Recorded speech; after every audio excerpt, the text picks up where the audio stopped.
고백하자면 믿음이 이기네라는 이 찬송은 제가 마음이 힘들 때면 저도 모르게 흥얼거리게 되는 찬송입니다. 흥얼거린다라는 표현이 좀 어색하긴 하지만 마음이 힘들 때면 나도 모르게 그 후렴 부분, 믿음이 이기네, 믿음이 이기네, 주 예수를 믿음이 온 세상이 이기네, 이렇게 찬송을 부르게 되는데, 오늘 임마누엘 찬양대를 통해서 귀한 찬양 함께 나누게 됨을 기쁘게 생각을 합니다.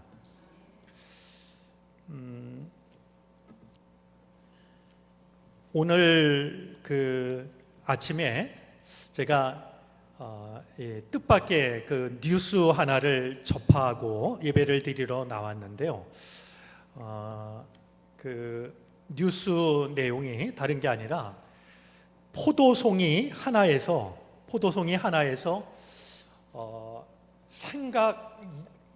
생각할 수 없는 포도송이가 열린다, 이제 그런 기사였습니다.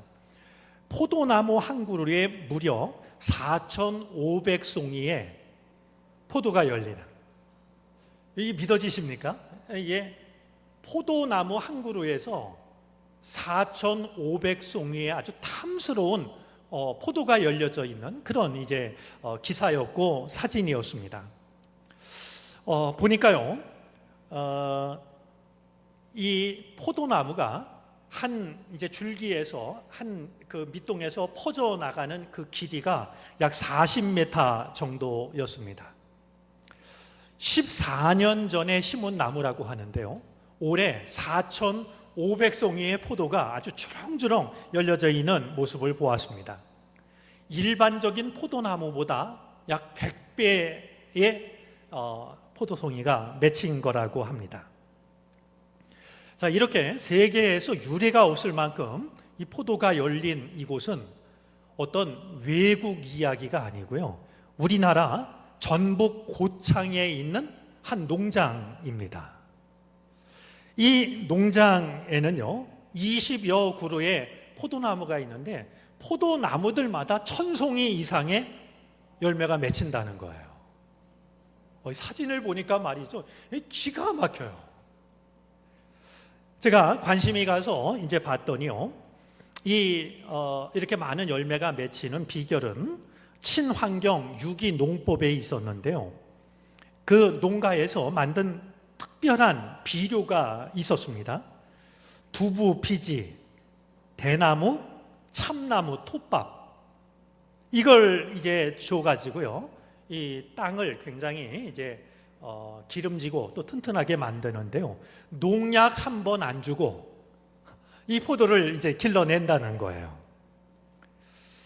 또 직접 만든 이 통풍 장치를 통해서 올해 유난히 더웠을 때에도 이제 올 여름도 아주 거뜬히 넘겼다라고 하는데요,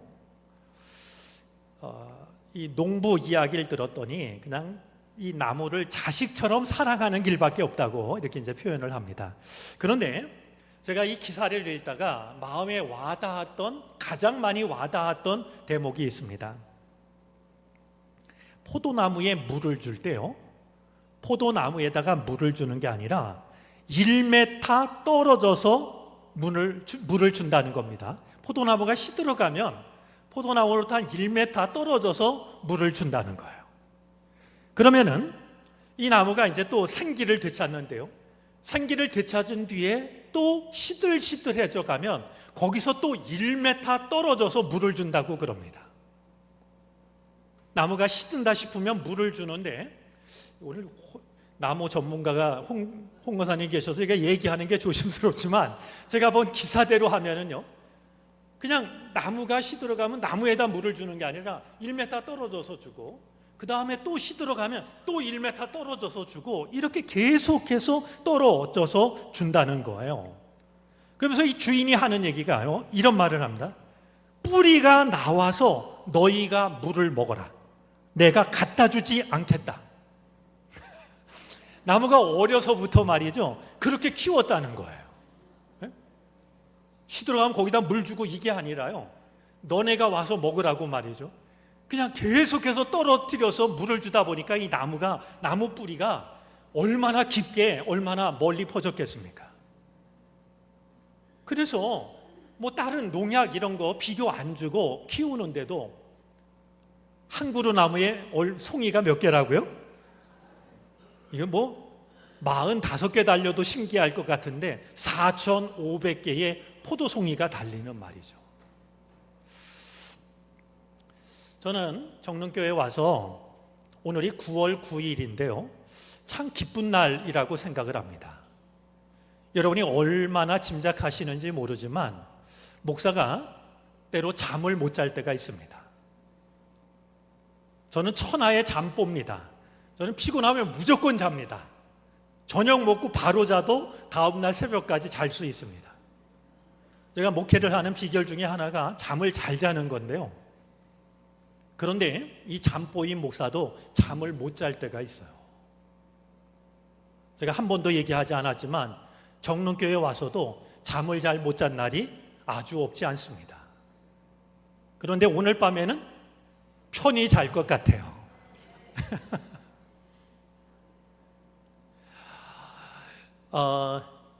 사실 오늘이 제가 좀 마음이 이렇게 좀 아프고 또 슬펐던 날입니다. 왜냐하면 제가 형제처럼 가까이 지냈던 친구 목사가 올해 5월 6일 날 갑자기 세상을 떠났어요. 그날이 주일날이었는데요. 제가 먼저 섬기던 성지교회에서 주일 예배드리고 오후에 교우들과 이야기를 나누고 있는데 친구한테 연락이 왔어요. 그래서 보니까 친구 이름이에요. 반가운 마음으로 미국 포틀랜드에서 목회하는 친구인데 전화를 받았더니 목소리가 친구 목소리가 아니에요. 순간 불길한 생각이 들었는데요. 왜 그 불길한 생각은 예감이 틀리질 않죠?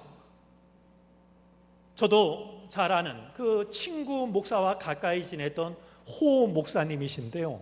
그분이 전화를 하면서 목사님 죄송해요. 좋지 않은 소식을 전해서 죄송해요. 손끝이 떨려오는데요. 이야기를 들었더니 목사님이 막 세상을 떠났다는 거예요. 제가 올해 2월 달에도요, 미국에 집회가 몇 곳이 있어서 친구 섬기는 그 교회에도 들려서 말씀을 나눴고 또 그 친구 내외랑 같이 잠깐이지만 그래도 여행을 하면서 여러 가지 밀린 얘기도 나누고 참 좋은 친구였어요. 몸살기가 있어서 병원에 갔는데 병원에 간 그날을 넘기지 못하고 그냥 그날 세상을 떠난 거예요. 믿어지지 않는 얘기였지만 이야기를 듣고 제가 다음 날 비행기를 탔습니다. 호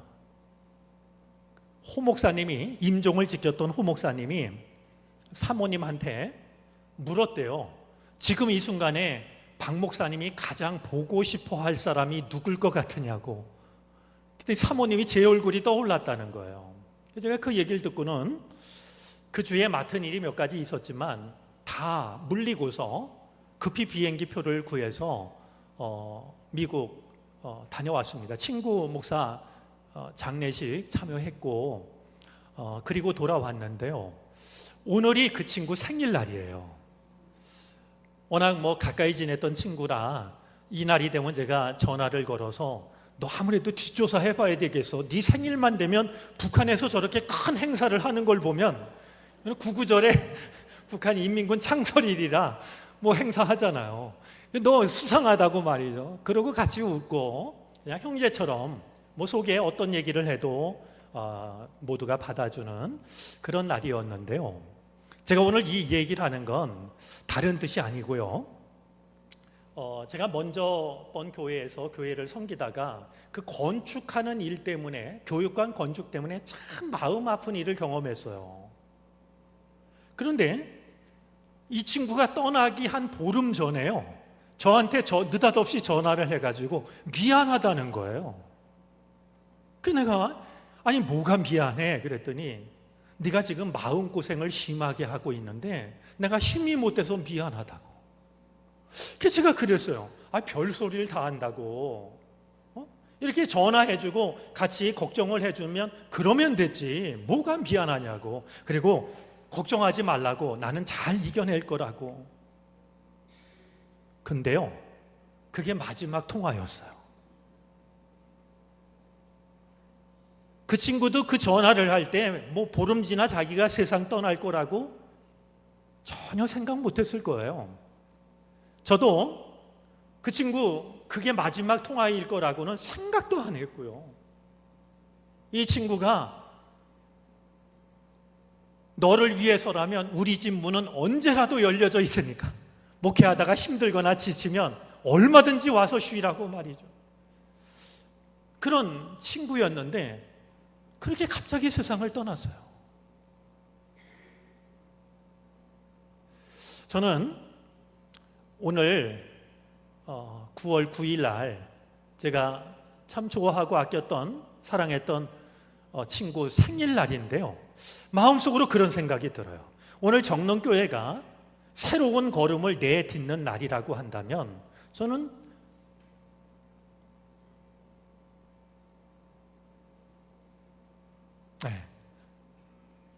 친구가 마음으로 주는 선물 같아요. 아마 제가 정릉으로 임지를 옮기고 뭐 이런 일을 알면 누구보다 좋아하고 누구보다 관심을 가졌을 친구인데요. 그는 먼저 하나님 나라로 갔지만 저는 그 친구가 끊임없이 기도하고 있을 거라고 생각을 하고요. 오늘 우리가 이제는 하나가 돼서 새로운 걸음을 내딛자라고 한 날이 9월 9일이었다라고 하는 것은 우연한 일이 아니라 그렇게 위에서 기도했던 친구의 기도를 하나님께서, 물론 이 일을 위해서 기도하신 분들이 많이 있지만 친구도 기도를 했을 터이고 그 기도를 들어주신 것이다, 이런 생각이 들어서 오늘 9월 9일이 제게는 참 의미 있는 날이라고 생각을 합니다. 우리가 이제 믿음으로 받게 된 이 소중한 은혜를 우리가 잃어버리지 않았으면 좋겠고요. 잘 지켜갈 수 있었으면 좋겠어요. 다음 주부터 이제 7 교회에 보내는 편지를 우리가 이제 요한계시록을 통해서 보게 되는데요. 첫 번째 교회가 에베소 교회예요. 그런데요, 에베소 교회에 보낸 편지를 보면 주님께서 이렇게 말씀하십니다. 나는 네 수고와 인내를 안다. 물론 그 앞에 행한 일과라는 말이 있지만 중요한 것은 너의 수고와 인내를 안다라고 말씀을 하세요. 여러분, 주님은요, 우리의 수고와 우리의 인내를 아세요. 자, 수고는 뭐냐 하면은요, 겉으로 드러난 행동이에요. 인내는 뭐냐 하면 겉으로 드러나지 않고 참은 것들이에요. 내가 나를 위해서 어떤 일을 했는지 겉으로 드러난 수고도 알고 있고, 주님은 또 하나 알고 계신 게 있는데요, 인내도 알고 계세요. 뭘 참았는지, 무엇을 참아냈는지 주님은 알고 계시다라는 거예요. 아마 시간이 필요한 일들이 있을 거예요. 마음의 아픔, 상처, 이거 다 아물 때까지는 시간이 필요하죠. 이제 우리에게는 그 상처를 덧나게 하지 않는 게 필요해요. 상처가 다 아물기 전에 건들면 말이죠, 이게 덧이 나지 않습니까? 우리가 아직 서로의 마음속에 다 낫지 않은 아픔과 상처가 있다라는 거 우리가 잘 기억하고요. 우리 서로가 그것이 이제 딱지가 떨어질 때까지, 저는 어렸을 때부터 이게 상처가 나고 딱지가 생기면 가려워서 떨어질 때까지 못 기다리고 또 상처를 내고 이랬던 버릇이 있는데, 우리가 그러지 말고 우리 주님이 수고만 아는 것이 아니라 인내도 알고 계시니까, 뭘 참고 뭘 견뎠는지를 주님이 알고 계시니까 주님은 아신다. 내 마음 주님은 아신다. 이 마음을 가지고 이 하나됨의 은총을 소중하게 지켜갈 수 있는 우리들이 되어질 수 있게 되기를 바랍니다.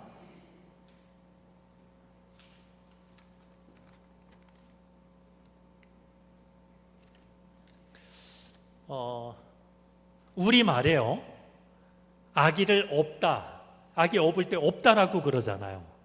이 없다라는 말과 없다, 있다의 반대말인 없다가 같은 어원에서 나온 말이라고 그래요. 저는 누가 그냥 재미삼아 하는 말이라 생각했는데 신앙적으로 생각하니까 굉장히 의미가 있어요. 여러분, 엄마가 아기를 업으면 어떻게 돼요? 아기는 엄마 얼굴이 없어져요. 엄마도 아기 얼굴이 보이지 않아요. 등에 없다와 보이지 않아서 없다라는 말이 같은 말에서 왔다라는 것이 신앙적으로 의미 있다라고 여겨지는 것은요, 없는 것은, 보이지 않는 것은 사라져서가 아니라 말이죠, 내가 뒤에 업었기 때문이에요. 아마 우리가 보내온 시간이 때때로 주님이 보이지 않는, 주님이 없는 것 같은 그런 시간이었을 수도 있어요. 그런데요, 없는 것은 업었기 때문이에요. 주님이 보이지 않는 것 같은 시간이 사실은 제일 가까운 시간이에요. 등과 가슴을 대고 있기 때문에 말이죠. 우리가 보내온 이 시간, 주님이 우리를 버리지 않으셨다라고 하는 것, 마음을 다해서 감사하고요, 우리가 이제 하나가 되어서 주님의 뜻을 아름답고 또 크게 널리 전할 수 있는 정릉교회가 되어질 수 있었으면 좋겠습니다. 오늘은 제가 얘기해도 괜찮을 것 같아요. 제가 그동안 우리 목사님들 만나면은요, 다들 정릉교회 걱정 많이 했어요.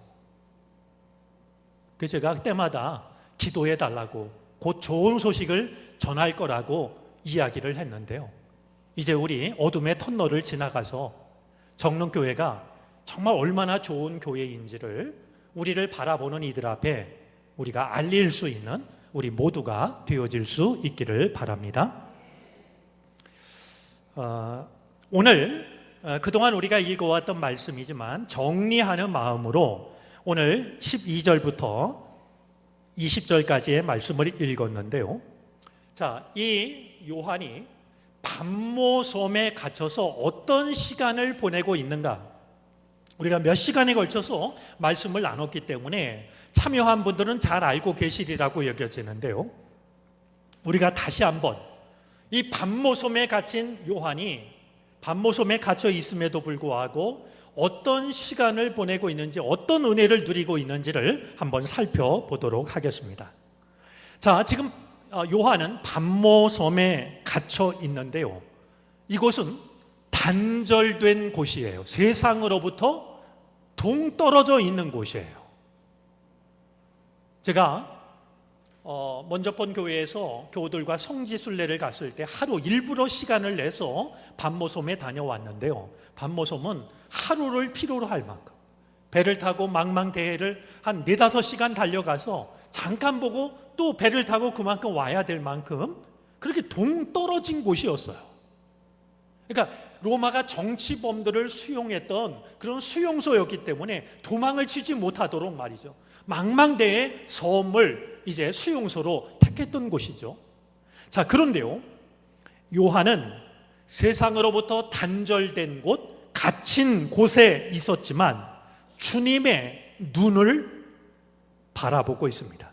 우리 14절 말씀에 보면요, 그의 눈은 불꽃 같고, 자, 지금 요한이 주님의 모습을 보는데요, 요한은 세상에서 단절된 곳, 꼼짝없이 갇힌 곳에서도 주님의 눈을, 주님의 눈동자를 바라보고 있습니다. 우리의 삶이 반모섬에 갇힌 요한처럼 정말 힘들고 어렵고 세상으로부터 단절되고 희망이 보이지 않는 그런 시간이 우리에게 찾아온다 할지라도 우리는 그 속에서 주님의 빛나는 눈을 바라볼 수 있어야 됩니다. 어려운 일을 당하면 믿음의 시력도 점점 약해져 가지고요, 주님이 보이지 않는, 그게 아니라 반모섬에 갇혔을 때일수록 우리는 주님의 빛나는 눈을 보아야 한다는 겁니다. 자, 이제 반모섬에 갇힌 이 요한은요, 지금 고령의 나이입니다. 근데 필시 이 요한은요, 채석장에서 무거운 돌을 어깨에 지고 나르는 일을 했을 거예요. 여러분, 때마다 요한의 발이 얼마나 휘청거렸을까요? 우리 젊은 사람도 그 뭐라 그러나요? 어깨에 매는 거. 목도? 뭐라고 그랬나요? 우리 옛날에 부르는 게 있었는데요. 예. 하여튼 그 목도 이거 메고 무거운 돌을 나르면 젊은 사람도 발이 휘청휘청 거릴 거예요.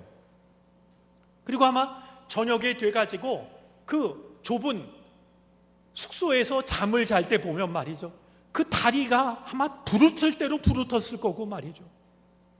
그런데 이 요한은 이 밤모섬에서요, 주님의 강하고 빛나는 발을 바라봅니다. 우리 15절 말씀입니다. 그의 발은 풀무불에 단련한 빛난 무엇 같고? 주석 같고. 다니엘의 환상에 의하면 그 왕을 상징하는 신상은 말이죠, 거대했고 대단했지만 그 발이 철과 흙으로 돼가지고 말이죠, 어디서 난데없는 돌멩이 하나가 날아오니까 마치 바람에 날아가는 겨처럼 산산조각이 나고 말았어요. 그런데 요한은 밤모섬에 갇혀서 그의 다리는 약해질 대로 약해져 있지만 빛나는 주석 같은 주님의 발을 바라봅니다. 우리가 어려운 일을 만나면 믿음의 발이 휘청거려요. 믿음의 발이 야위어 가요. 그러나 요한은 가장 어려웠을 때 주님의 주석과 같은, 세상 그 무엇으로도 넘어뜨릴 수 없는 주님의 강한 발을 바라보고 있는 겁니다. 자, 지금 요한은요, 밤모섬에 갇혀서 더 이상 저는 이 요한이 아주 훌륭한 목회자라고 생각을 하는데요, 더 이상 목회를 할 수가 없어요. 설교를 할 수가 없어요.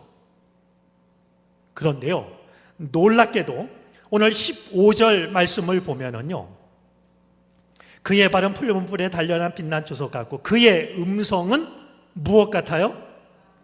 많은 물소리 같다 그랬습니다. 많은, 사실 물소리에다 많은, 이게 어울리지 않는 말인데요, 큰, 우렁찬 그런 뜻입니다. 여러분, 참 놀라운 일입니다. 지금 요한은 목회자로서 교인들을 못 만나요. 설교도 못해요. 얼마나 답답했을까요?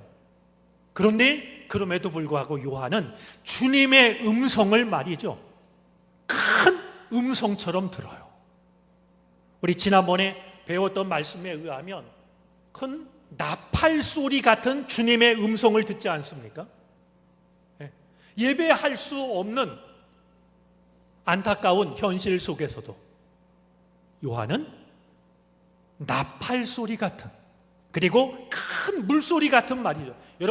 여러분이 들어본 큰 물소리 중에 가장 큰 소리가 어떤 소리였는지 모르겠는데요, 저는 서두에 얘기했던 친구 목사 거기 갈 때마다 제가 졸라서 가는 데가 있어요. 멀트노마 폭포인데요, 사진으로 보면 금방 알 거예요. 저 위에서 떨어지는 폭포가 한 번 떨어졌다가 또 한 번 떨어지고 그 가운데 다리가 있는 정말 아름다운 폭포예요. 거기 가면은요, 옆에 사람하고 얘기를 해도 얘기가 안 들려요. 얘기할 필요가 없죠. 그 소리 듣는 것만으로 충분하니까 말이에요.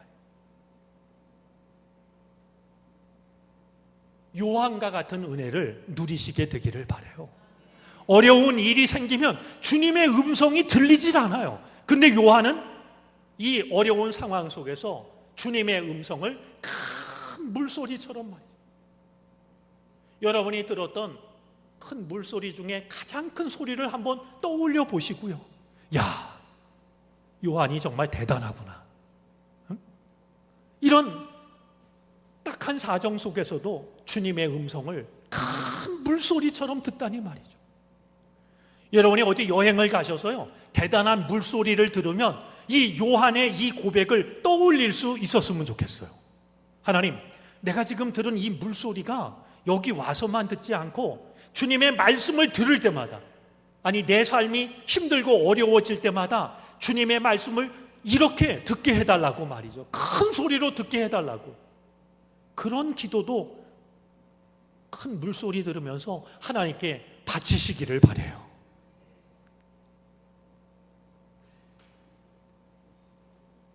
자, 이 요한은 말씀을 드린 대로 교우들을 못 만나고 있어요. 예배를 못 드려요. 얼마나 교우들이 그리웠을까요? 그런데요, 이 요한이 보고 있는 게 있어요.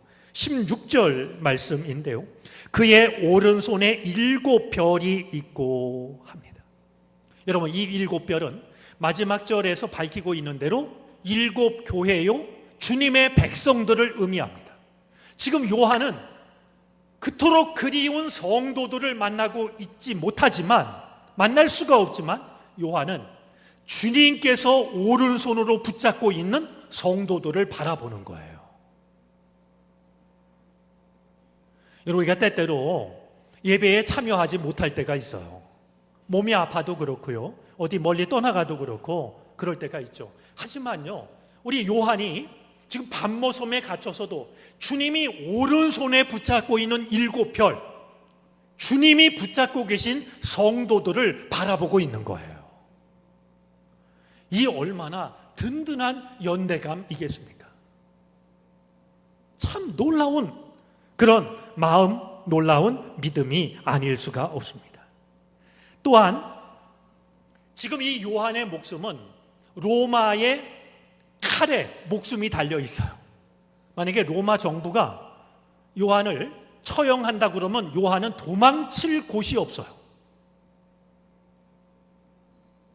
그런데요, 이 요한은 세상의 그 무엇보다 강한 하나님의 말씀을 그는 바라보고 있어요. 오늘 16절 이어지는 말씀을 보겠습니다. 그의 입에서 좌우의 날선 뭐가 나와요? 검이 나와요. 주님의 말씀이 로마가 가지고 있는 힘보다 더 강하다라고 하는 것을 요한은 지금 바라보고 있는 거예요. 주님의 입에서 나오는 말씀이 좌우의 날이 선 검과 같은 말이죠. 자신의 운명, 자신의 생명이 로마에 달려있는 절박한 상황 속에서도 요한은 주님의 입에서 나오는 좌우의 날이 선 하나님의 말씀을 지금 보고 있는 거예요. 여러분들이 때때로 믿음이 세상을 이기지 못하는 이런 힘들고 어려운 일을 만날 때가 왜 없겠어요? 그럴 때마다 주님의 입에서 나오는 좌우의 날이 선 검과 같은 말씀을 여러분들이 만날 수 있게 되기를 바랍니다. 자, 마지막으로요, 생애의 마지막, 이제 요한으로서는 생애 마지막 부분이거든요. 그런데 생애 마지막에 이른 이 요한이 만물을 축복하시는 그리스도의 얼굴을 보게 됩니다. 자, 16절 이어지는 말씀입니다. 그 얼굴은 해가 힘있게 비치는 것 같더라. 제가 시골에서 목회할 때, 젊으셨을 때 참 고울 것 같은 할머니께서 늘 그랬어요. 목사님, 제 얼굴은요 설이 몇 번 맞은 호박덩이 같아요. 제가 물어보지도 않았는데 그 할머니는 제게 늘 그랬어요. 여러분, 이 호박 곡식들이 서리를 맞으면 어떻게 돼요? 어떻게 돼요? 서리를 이길 수가 없어요. 농부들은 서리가 내리기 전에 모든 농작물들을 걷어들여서 가을 때가 되면 부직갱이도 뛰어. 일손이 모자라갖고 부직갱이도 뛴다는 말이 있을 만큼 말이죠. 아마 모르기는 몰라도 거의 100세 가까이 다가온 요한은요, 그의 인생의 말년 중에 말년이기 때문에 그의 온 모습 속에는 이제는 죽음의 때가 다가온, 얼굴은 필시 노인 중에 상노인이었을 거예요. 그럼에도 불구하고요, 이 반모섬에 갇힌 요한은요 주님의 빛나는 얼굴을 바라봅니다. 흔히 하는 말 중에 나이는 숫자라고 그래요. 우리 어르신들이 많이 계신데요, 우리 어르신들에게 덕담 한마디를 하면 따라서 해보실래요? 늙지 말고 익어가세요.